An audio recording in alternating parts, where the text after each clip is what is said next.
1 million people were at the parade over the weekend. I'm just kidding, but sure feels like it, right? Just keep estimating a larger and larger number because everyone else has crowd envy, apparently. Very quick to post that our parade was bigger in 2015 or 2019 or 2024. So quick to post. These were our official numbers. If I'm Raleigh Police and they're still in charge of crowd estimate, just put out a tweet today. Just go, we had 550,001. Just do that. Just do that. Can't we have nice things? Size matters in a lot of places. But parade estimates? Yeah, we'll just call it an even million. Good morning, everybody. Paul Ihander with you. Max Goren is here as well. Hopefully you all got through the loud evening last night. I know there's a little bit of tree trouble in some of the northern counties and just kind of all over, people cleaning up because, drought, kind of weakens roots and things get turned over with the slightest breeze or you lean on something. So hopefully your property, was unscathed for the most part. I guess might be a little bit windy and stormy here today as well. So just take care of each other. If you got an extra hand or extra couple moments, take care of each other. That's what I can tell you. For the first time in, what feels like 3 months, maybe, we're going to start this show with something we did start with hockey-related, but not a deep hockey-related conversation, because last night, many of you woke up, and probably a little buzz on your phone. If you're sports fans, you've got notifications enabled, and you might have heard a little ping. Mine yells at me when things come through. I was reminded of that by my wife this morning. She goes, I turned up your ringer last night a ton, just to make sure you got up this morning. I knew you were tired. And I'm like, I appreciate that, babe. But a lot of you got pinged last night, right around midnight, with the blockbuster trade of the Milwaukee Bucks and their icon, Giannis Antetokounmpo. He was dealt to the Miami Heat. He and Bobby Portis, again, for Tyler Hero, Kelal Ware, which I believe was Superman's regular name when he lived on Krypton, Jaime Jaquez, and Kasparis Giacochonis. Giacochonis. Doesn't even matter. That's a throw-in dude. Plus 3 first-round picks, a pick swap, and 1 second-round pick because they just wanted to have David Putney. So the Heat are sending a bunch of first-rounders and the number 13 pick this year as Giannis moves to Miami. And there's been plenty of conversation about what this means for both teams, Milwaukee in a rebuild, Miami in a rebuild. One of our friends here that works in the building, we have a healthy sports department here in our radio division. Ben, who works for our crew over at High School OT, is a Milwaukee Bucks fan. And he was getting ready to go to bed, he tells me, when his phone goes off and he sees the news, and then he ended up staying up for a couple more hours just trying to digest what was happening to his team and then honestly to the rest of the NBA, in which the Miami Heat, which clearly struggle when it comes to getting star players, a la Jimmy Butler recently, LeBron James, Chris Paul. I mean, don't feel sorry for Miami. They're trying to keep their window wide open, and now they have a very potent front court in Bam Adebayo and Giannis. That is a very potent front court, but my question is, who's going to pass them the ball? Who's in their backcourt? Is Mario Chalmers still out there? Yeah, they've got like Davion Mitchell and Norman Powell if he re-signs. Norman Powell's coming back. To me, with this trade, it's just 2 mid-teams swapping cores. And maybe not cores necessarily for what the Bucks got back, but it's basically just 2 mediocre teams trading pieces.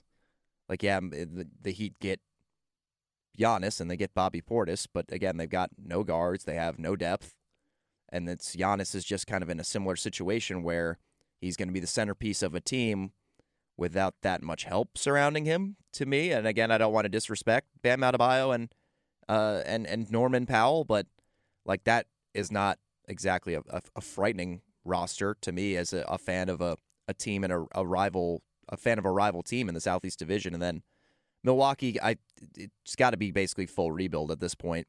You get some good draft picks. One of those picks is number 13 in the draft tonight. But I think Miles Turner. I think the other 2 firsts are in 2031 and 2033 or something. I think that's as far out as you can go, by the way, for picks is 33. Super far out, so they're definitely not planning on being good anytime soon. I know that they were talking on Sportsman on the national program before we came on about potentially they will flip Tyler Hero again to try to get some more draft assets, go full Oklahoma City Thunder Sam Presti mode and just stockpile picks, which at this point is probably a good idea because they're not going to be competitive this year. They weren't competitive with Giannis on the roster, and now getting all of these Miami Heat rotational pieces, Tyler Hero, a solid player, Kello Ware, solid player. Jaime Jaquez was a six-man candidate, and Jonas was a mid-late first-round pick, but wasn't exactly jumping off the screen for me. They're going to have to keep adding assets to really get this rebuild going, and then they need to bottom out. But now it actually doesn't really incentivize you as much to tank anymore with the new rules. So I don't know. I don't think it's the best return. I think Milwaukee did okay. It's what they had to do. Yeah, obviously Giannis kind of forced their hand in him having to be moved, but if the Celtics are really offering a package centered around Jaylen Brown, I don't know why you wouldn't have taken that instead. Shams Charania of ESPN talked about that. The Boston Celtics tried to put a big deal together as well. They just couldn't quite get it over the hump. Here, Shams. The Celtics offered Jaylen Brown, the 2024 Finals MVP, and I'm told 2 unprotected first-round draft picks. And so the holdup in those conversations ultimately became the Bucks wanted more assets. They wanted a couple young players, Hugo Gonzalez, Baylor Shireman, potentially others. They wanted more first-round picks, more swaps. But was there a middle ground to be had? But at the end of the day, my understanding is the Celtics were not willing to part with enough young players and assets to get a deal done. The offer stood as Jaylen Brown and a couple first-round picks. So now, if you're Boston, there is going to be fallout from this, some hard conversations, because for the second time in 4 years, the Celtics have offered Jaylen Brown, their co-star with Jason Tatum, in a trade. Back in 2022, the Celtics offered Jaylen Brown in a package for Kevin Durant, now for Giannis Antetokounmpo. And so the tables are a little different now because Jaylen Brown is a Finals MVP. He just came off a year where he was a MVP finalist as well. And so there are going to be some conversations now moving forward. Jaylen Brown is extension eligible in July. We'll see where things go from here. Yeah, it's not me, it's you. It's what it feels like. It's not me, it's you. They keep trying to get rid of him. Jaylen Brown, Celtics are gonna have an issue there. They're gonna have to make a swap at some point with some team, and that is a solid 20-point per night guy with plenty of legs and plenty of health beneath him. How do you not? If I would start making that phone call right now, anybody that is in need of a player of that caliber, I would start dangling whatever is possible. This is a deep draft. I can only imagine more picks are going to get moved tonight. Hornets have 2. Hornets do have 2. So that's part of this conversation, too. In this post-Giannis move, that's Max, I'm Paul. The Milwaukee Bucks now have picks 10 and 13, which jumps them ahead of Charlotte, who also had 2 first-round picks at 14 and 18. Now, what will come up tonight will be that pick 13 will still be a Miami Heat pick because the deal can't go down until July 6th. But by doing so, Milwaukee now has 2 late lottery picks and could shop up if they wanted to, but I'm not sure what they dangle. If they go hero, say they go hero and 10 and 13, do you think they could sneak into, I don't know, Chicago range? Get that 4 from them? Do they maybe slide up one more and go to Memphis at 3, who we know is going to be in a complete rebuild anyway, and they're looking to get rid of John Morant? Not looking to. I mean, just they have to at this point to rebuild and to figure things out. So Milwaukee, by doing so, now moves north of Charlotte, who has needs. The Hornets, we know they have needs, and they can get guys at 14 and 18.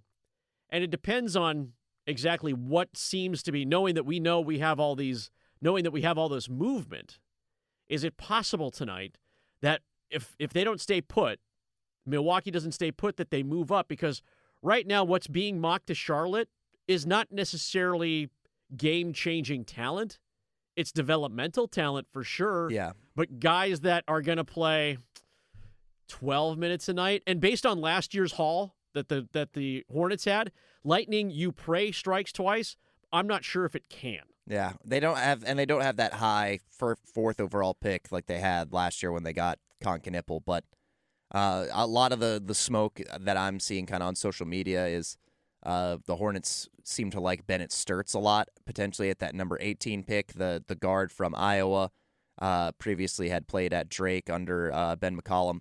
Had a pretty good NCAA tournament as they made that deep run, I think, to the Elite Eight this past March. And he's not a freshman; he's a senior. Yeah, and they're definitely looking front court when it comes to that 14th pick, or at least that's the rumor. That's what would fit most. Well, they need front court. Yeah, in terms of their roster. And another conversation that's been had a lot on social media is around Miles Bridges, and a lot of the reporting is that it's expected at some point this summer that they will probably try to trade him, move on from him. Look, there's a lot of questions that need to be answered for the Hornets in terms of, particularly the four. Who's going to start there? How are you going to flesh out that depth? And honestly, at center as well. Like Moussa Diabate kind of burst onto the scene. He's a really high-effort guy. He was part of that electric starting five that had an incredible second half of the season this past season, but you do wonder if maybe they'd like to get a little bit bigger at that position and get a little bit more rebounding, more rim protection, because the physicality once they got to that second play-in game against the Magic, they just couldn't keep up with it. So front court is definitely the number one priority for them coming into tonight. What I would personally like to see, if they could package something together to move up to 3 or 4. Do they package Bridges, and do they take that 14 and move up? I think it would take more than that, at least to get into the territory that I would like to move to. So you go 18, 14 in Bridges. You think that's enough. You think that's enough? If it is, I'm into the top 10 at least. Well, that you could get into the top 10 for that for sure. But I'd be setting my sights higher because I would want to come away with Cameron Boozer or Caleb Wilson, particularly Boozer, who I think is just the absolute perfect mold of what they consider Hornets DNA. High effort players, good defensive players, and he's just he's got that dog in him. He's got that toughness that I think they really seek out with that culture that Charles Lee has established within the Hornets the last couple of years. If they can move up to 3 or 4 and make that happen, I think that would be a perfect move for them going forward. Well, you've got to go 3 at this point. So what entices the Memphis Grizzlies to unload the 3? Because it feels like you're dangling a piece that you don't want, that every NBA team knows that you don't want or you're ready to move on from. So you're going to need a sweetener. You're going to need something that's going to make it happen. You're not going to Atlanta at 8, okay? So let's just forget about number 8 right now. And it feels like the Mavericks, now that they're moving on and going to apparently, and it hasn't been made official yet, I mean, at least in the last 10 minutes that I've checked, that Michigan head coach Dusty May is going to take the Dallas job. So with all the noise about Dusty May perhaps coming to Carolina in the offseason, it felt like he was ready for a move, but maybe he was thinking to himself, you know what, I'm going to go NBA instead of college because he'll get a runway and he'll always be a superstar no matter what you think of a college coach. So you get to that 3 by expanding even more. You're going to have to give up another first rounder. Do you go full, like in the NFL, when the move was made for Travis Hunter and the Jacksonville Jaguars moved up, they went full scorched earth. All right, here's our number 1 this year, here's our number 1 next year, number 1 after that. Like they were unloading all their picks over the next several years to get there. Does it take, though? I think it's way out of bounds for the Grizzlies to ask for 4 1s. Maybe you get 3 for that one, and you're not even talking players. You're just talking picks. Because, the Grizzlies they need a complete overhaul. There's nothing there. They have the kind of the Ja Morant leftover and then not much else since they got rid of Jaren Jackson Jr. last year. Then if you consider maybe 3 firsts is something that could help get it done, maybe Charlotte would consider their 2 firsts this year. And then they have that Miami Heat first for next year, which is top 14 protected. If they had missed the playoffs, it would convey into a 2028 first-round pick. Obviously, Miami's playoff odds got a boost by acquiring Giannis Antetokounmpo and Bobby Portis last night. So that pick maybe loses a little bit of value, but then maybe that incentivizes you a little bit more to package it in a trade deal, either move up in the draft or go get an established player to add to your starting 5. I don't know what other players are out there that could be available. Another kind of power forward that got moved last night, Julius Randle, got traded to the Brooklyn Nets. That was a weird one. That was like just cap dump. Yeah, weird kind of 3-team cap dump type of deal. I think Charlotte wants to stay younger in theory, but if the right player is available, the right established, NBA player that could really help boost up this team to a contention level, at least in the Eastern Conference, I don't think they'd be afraid to make that move. The Hornets have been very patient. GM Jeff Peterson is very steadfast, and they don't want to skip steps in this rebuild. They want to do it the right way, but at some point, there's a time where you can push all the chips in, move all those assets, and make that big move. I wonder if that's tonight. I am not so sure. I think more likely than anything, we probably just see Charlotte make these 2 picks. They get a big or a switchable 3-4 in that 14th pick, and then again, it seems like they really like Bennett Sturts as an option probably at 18. So I wouldn't be surprised to see a little bit of positional flexibility, and they don't have any second-round picks in this draft either. So either they make the 2 picks here or they trade them, and that's that. They're not going to have any more business to do, at least in terms of making picks tomorrow, unless they want to trade back into it. So very interested to see how they approach things, but obviously a wrench has been thrown in it now with the big Giannis trade yesterday, or I guess maybe early this morning. Yeah, plenty of movement in the NBA. NBA Draft Night 1. We will have full coverage here on 99.9 The Fan. 7:30 is when the broadcast start is. 8 o'clock. Picks will go off, and we will keep you updated throughout the day in terms of trades and movement. Obviously, the notables for locals around here, at least for round 1. Cameron Boozer, will he go top 4? Will he fall? Same thing with Carolina's Caleb Wilson. And Isaiah Evans, Fayetteville sharpshooter, guy who improved his stock over the past season with Duke. Does he crack the first round as well? Henry Vasar, also part of that mix.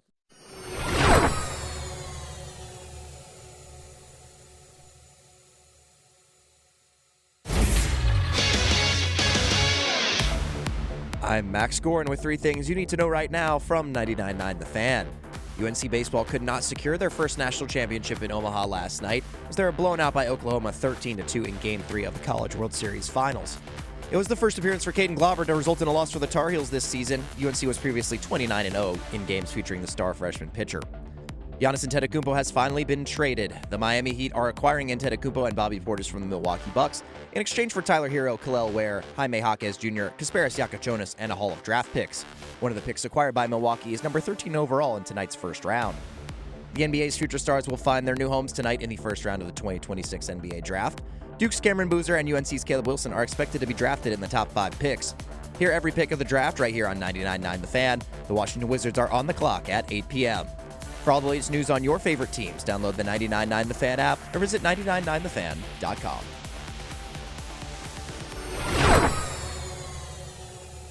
It's been a busy summer so far, obviously. Canes, Stanley Cup Championship, U.S. Open, Wyndham Clark. We've got NBA Draft tonight. And, of course, the World Cup of Soccer is here in North America for another month, if you can believe that. There's another full month of international soccer being played. And it certainly captured the interest of myself and certainly a lot of you out there. Joining us on the Heister Automotive Group hotline, he is the interim executive director of the North Carolina Youth Soccer Association, Bill Furjanic. Good morning, Bill. Morning. How are you? Well, with the FIFA World Cup underway, I'm excited because I find myself watching a lot of soccer constantly, even just kind of with one eye on work and one eye not, because I'm cheering for a lot of underdogs. Do you find yourself in that same situation? Yeah, I find myself watching a little bit and trying to work at the same time, and everybody always likes to root for an underdog.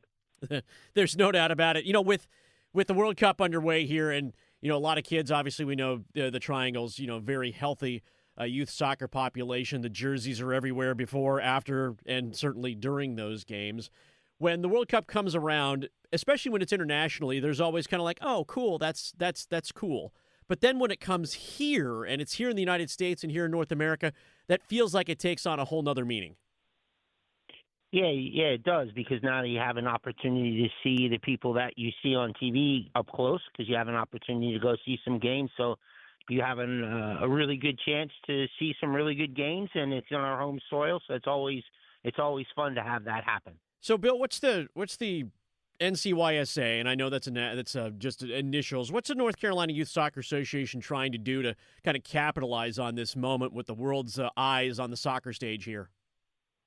We're trying to just make ourselves viable, let people know that we're out there. I mean, we have 76,000 players more that play with NCYSA, and we have about 100 clubs across our state that plays with us.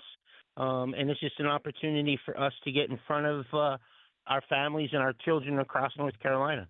So there's two different generations of players now when it comes to World Cup soccer. We see Lionel Messi, obviously. We see Ronaldo. The idea of like the older kids, do they still gravitate to the same players that are now being shown? Team USA is much younger. Team Canada, some of the world stars. Just is there a difference in what some of the kids within NCYSA root for?